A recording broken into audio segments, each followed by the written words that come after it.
ప్రతిభకు పేదరికం అడ్డు కాకూడదని, ప్రతిభ గల నిరుపేద విద్యార్థులు విద్యను అభ్యసించేందుకు చేయుత ఫౌండేషన్ అండగా నిలుస్తుందని శాసన మండలి మాజీ సభ్యులు, చేయుత ఫౌండేషన్ కోశాధికారి కెఎస్ లక్ష్మణరావు, చేయుత ఫౌండేషన్ వ్యవస్థాపకులు వల్లంరెడ్డి లక్ష్మణ్ రెడ్డి, కార్యవర్గ సభ్యులు టి ధనుంజయ రెడ్డి తెలిపారు. గుంటూరు రామన్నపేటలోని జన చైతన్య వేదిక హాల్లో నిర్వహించిన సమావేశంలో వారు మాట్లాడారు.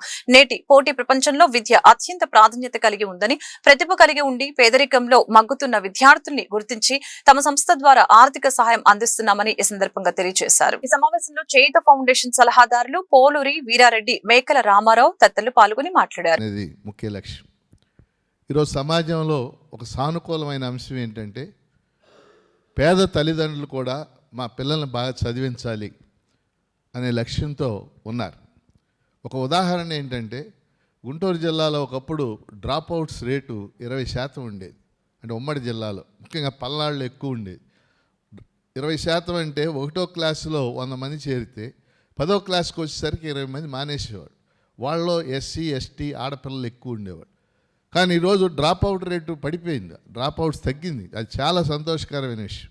లక్ష్యం ఏంటంటే, మా పిల్లల్ని బాగా చదివించాలి, వాళ్ళు ఏదో ఒక ఉద్యోగంలో సెటిల్ కావాలనేది వచ్చింది. సో దీనిలో భాగంగా ప్రభుత్వాలు చేసే కృషి ప్రభుత్వాలు చేస్తున్నాయి. వాస్తవంగా వాళ్ళు ఏ ప్రభుత్వం అధికారంలో ఉన్నప్పటికీ ఫీజు రీఎంబర్స్మెంట్ ఇవ్వక తప్పని పరిస్థితి ఏర్పడింది. అయినప్పటికీ కూడా ఈ ఫీజు రీఎంబర్స్మెంట్లో కానీ ఇతర వాటిల్లో ఉన్న లోపాల వల్ల పిల్లలు ఇంకా ఇబ్బందులు పడతానే ఉన్నారు. ఉదాహరణకి ఒక కాలేజీలో ఫీజు, ఇంజనీరింగ్ కాలేజీలో ఒక 80,000 ఉంటే ఫీజు రీఎంబర్స్మెంట్ కింద 35,000 40,000 ఇస్తున్నారు. మిగిలిన 40,000 4 ఏళ్ళు కట్టలేక వాళ్ళు మానేస్తున్నటువంటి పరిస్థితి మనం చూస్తూ ఉన్నాం. అలాగే వాళ్ళ ప్రైవేట్ ఇంజనీరింగ్ కాలేజీలు క్రమక్రమంగా యూనివర్సిటీలుగా మారిపోయి అవి కూడా మొత్తం సీట్లన్నీ కౌన్సిలింగ్లో లేకుండా చేస్తున్న పరిస్థితి. ఈ నేపథ్యంలో మనం పేదవాళ్ళు, పేద పిల్లలు వాళ్ళు బాగా చదువుకునే అవకాశం లేక మానేసే పరిస్థితి ఉంటే ఈ చేయూత ఫౌండేషన్ ద్వారా ప్రోత్సహించాలని భావిస్తూ ఉన్నాం. అందుకని దాతలు సహాయం చేయాలి.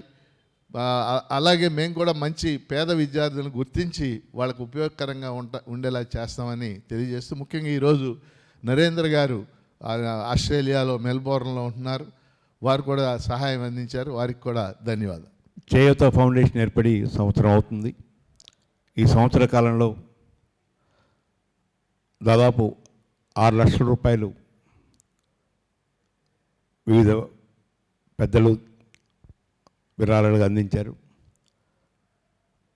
వాటిలో ఎక్కువ భాగం పేద విద్యార్థులు, మెరిట్ ఉన్న విద్యార్థులకి ఆర్థిక సహకారం అందిస్తూ ఉన్నాం.